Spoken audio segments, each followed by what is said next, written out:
बसिन साहब good morning sir. सबसे पहले तो अपडेट, बाजार जोरदार तेजी में, और आपका सबसे बढ़िया बात आज के दिन का तो star performer bank of Baroda top gainer, आपकी स्ट्रॉन्ग रिकमेंडेशन लिस्ट। हाँ गुड मॉर्निंग अनिल जी। सारे देखिए मिड कैप बैंक चले हैं जितने आपको कहे थे। आपको याद है 40 रुपए में जब मैं 55 कह रहा था, आप कह रहे थे बसीन साहब 47% अपसाइड है। तो देखिए कितनी जल्दी आया है। Bank of Baroda, PNB, can bank सबने 30 से 45% रिटर्न दिया है। कैनरा बैंक भी 117 हो गया सर, और एसबीआई जो आपको बताया था वो भी 193, 195 है, उसमें भी 225 का टारगेट है, स्लाइटली लॉन्गर टर्म। बंधन बैंक आपका हो गया sir, RBL bank, India bull housing, तो द लिस्ट इज एंडलेस। कल मैंने आपको गोदरेज कंज्यूमर और डाबर किया था, वो दोनों आज अपने टारगेट हिट हो गए, 685 और 465। उसके सामने टाटा मोटर शॉर्ट दिया था सर, वो स्टॉप लॉस हो गया, कल ही स्टॉप लॉस हो गया था 6 रुपए 25 पैसे का, उसमें से निकल जाइए। और आपके बाकी स्टैंडिंग है एचडीएफसी बैंक, टाटा स्टील और जेएसडब्ल्यू ने दोनों अपना टारगेट हिट कर दिया सर। तो अब आप कहें तो मैं आज की कॉल दूं सर? जी बसिन साहब, आप कॉल दें उससे पहले एक चीज मैं हाईलाइट करना चाहता हूँ। कई बार क्या होता है कि जब बड़े टारगेट होते हैं या ऐसा होता है तो मैं जानबूझ के सवाल पूछता हूँ और वो हाईलाइट करने की कोशिश करता हूँ ताकि दर्शकों के दिमाग में रजिस्टर हो जाए कि बसिन साहब कह क्या रहे हैं। फिर नहीं तो क्या होता है, वो जिस स्टॉक में आपके 15 रुपए बनने हैं उस स्टॉक में आप 2 रुपए लेकर निकल जाएंगे तो फायदा क्या। तो वो कन्विक्शन और वो जो कॉन्फिडेंस होना चाहिए वो मैं आपसे लेता हूं और इधर दर्शकों को पास कर देता हूं। तो इसलिए कई बार मैं आपसे पूछता भी हूं इतना बड़ा टारगेट, और फिर आप जब वापस बोलते हैं हाँ इतना बड़ा टारगेट, तो दर्शकों को भरोसा हो जाता है कि हाँ अब हमें थोड़ी देर और खड़े रहना है, जल्दी से नहीं भाग जाना है। जी सर बताइए, आज कितनी पिक्स हैं और सारी बाय कॉल्स हैं आज? हाँ अनिल जी, आपने बहुत अच्छी टिप्पणी की। इस पे मैं 1 सेकंड और लूंगा कि देखिए ये 3-2.5 महीने बहुत मुश्किल थे। आपकी तरह मैं भी टीवी देखता हूँ और मेरा मन अभी मंदे में है, लेकिन बाजार तेज है, तो वहां से दोनों चीजों को पार करना बहुत मुश्किल है। इसलिए मेरा तजुर्बा मुझे बताता है कि ये once in a lifetime opportunity है, इसलिए मैं बड़े टारगेट। लेकिन एज ए ब्रोकरेज इंडस्ट्री हमने दोनों तरफ का देखना है। शॉर्ट टर्म जो ट्रेडर है उसको अपना नियर टर्म प्रॉफिट बुक करना है, लेकिन निवेश वाले को थोड़ी देर लॉन्गर बैठना है। और इसलिए आप और हमारी जोड़ी चलती है कि दोनों तरफ से आप थोड़ा सा उनको कॉशन भी करते हैं, लेकिन हम उनको ये भी बताते हैं कि ये अपॉर्चुनिटी है। तो इसलिए ये मिली जोड़ी से ही दोनों आगे चलते हैं sir. There is never a next time, but there is always a time and an opportunity जिसका आपको मिस नहीं करना चाहिए। तो अनिल जी पहला मेरा पिक आज है, मेरा फेवरेट शेयर जो अंडर परफॉर्म किया है वो है आईटीसी। 192 रुपए का भाव है, इसमें निवेश भी और ट्रेडर को भी घुसना है क्योंकि ये अभी ब्रेकआउट दे रहा है। 186.25 का स्टॉप लॉस है और 210 का टारगेट। 210 का टारगेट सर 2 हफ्ते भी लग सकता है, 1 महीने भी, लेकिन बने रहिए। 10,500 पे ITC is the best stock to buy in this market.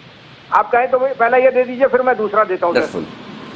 जी हाँ, आईटीसी को खरीदें 192-93 रुपए के आसपास, 186.25 186.25 ये स्टॉप लॉस का लेवल है, 210 का टारगेट। और बसिन साहब भले कह रहे हैं कि आपकी हमारी जोड़ी सुपर हिट है, लेकिन बसिन साहब इस जोड़ी में है ना 80% 90% तो कंट्रीब्यूशन आपका ही है, बाकी 10% में क्रेडिट लेने में मैं भी आ जाता हूं। बाकी काम तो जो आपने किया है पिछले 2.5-3 महीने में, अमेजिंग, लाजवाब। और मैं ईमानदारी से पूरे दिल पर हाथ रख के कहना चाहता हूं, इस कंफर्ट, इस कॉन्फिडेंस और इस मजबूती के साथ इस तरह का कॉल देना कोई आसान काम नहीं है। 1-2 बार कर लें, करा लें, वो संभव हो सकता है किसी के लिए भी, मेरे लिए भी शायद हो जाए 1-2 बार करना, लेकिन बार बार लगातार और दोनों तरफ अमेजिंग सर।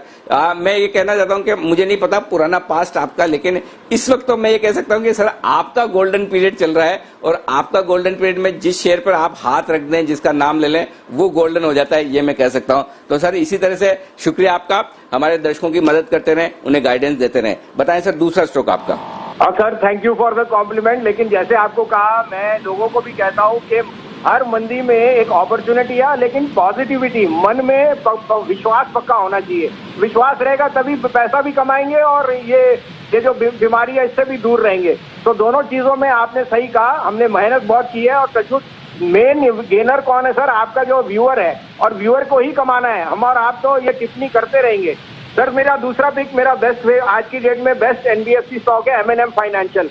181-182 का भाव है, इसमें आप 174.50 का स्टॉप लॉस रखिए और 210 का target. M&M finance is the proxy play. जो एमएनएम कर रहा है ट्रैक्टर सेल्स और उसका जो यूवी साइड है, वो सारा एमएनएम फाइनेंस से जाएगा। और rural incomes are rising like nothing, और मुझे लगता है M&M finance is arguably the cheapest NBFC which has the best pedigree. इस कारण से that would be my top pick. बिल्कुल, तो परफेक्ट M&M फाइनेंस एक और स्टॉक है जो आप खरीदें 174.50 174 हाफ के स्टॉप लॉस के साथ 210 के टारगेट के लिए। अब कुछ लोग मुझे मैसेज ये भी करते हैं कि भसीन साहब ने बोला स्टॉक भाग गया, हम ले नहीं पाए। तो उसका तरीका सिंपल ये है, या तो आप इंतजार करें जो लेवल्स जो भसीन साहब कह रहे हैं जैसे 183 181 की रेंज में खरीदना है, या तो इंतजार करें। और ऐसा कुछ नहीं, स्टॉक सारे आते भी हैं। और अगर वो आपको चांस मिस नहीं करना है तो फिर आपके लिए दूसरा तरीका ये, थोड़ा ले लें करंट प्राइस पे हल्का सा ऊपर भी, और थोड़ा आप नीचे के लिए इंतजार करें, पैसा बचा कर रखें। कि सपोज आपको M&M फाइनेंस 100 शेयर लेने हैं तो 50 ले लीजिए, 50 नीचे आने दीजिए, वहां पर ले लीजिए। आपको खुद ये तरीका निकालना पड़ेगा कि किस तरह से आप इन्वेस्ट कर सकते हैं। भसीन साहब यहाँ गाइडेंस देने के लिए है, डायरेक्शन देने के लिए, आपको एग्जैक्टली एग्जीक्यूशन आपके हाथ में है। लाखों दर्शक देख रहे हैं, हर एक को भसीन साहब और मैं पकड़कर हाथ पकड़कर एग्जीक्यूशन नहीं करवा सकता है। और मैं आपको ईमानदारी से कहना चाहता हूं, इतनी सर्विस और इतनी एडवाइजरी और इतना फॉलोअप तो जो लोग पेड सर्विसेज लेते हैं ब्रोकरेजेस की, कई एक्सपर्ट्स की, कई साइट्स की, उन्हें भी नहीं मिलती होगी इतनी ट्रांसपेरेंसी के साथ जितनी जी बिजनेस पर आपको हमारे एक्सपर्ट दे रहे हैं। तो प्लीज वो अप्रिशिएट कीजिए और थोड़ा अपना भी दिमाग लगाइए। देखिए अल्टीमेटली उधार के दिमाग से आप लाइफ लॉन्ग पैसा नहीं कमा सकते, आपको खुद को स्किल्ड होना बहुत जरूरी है।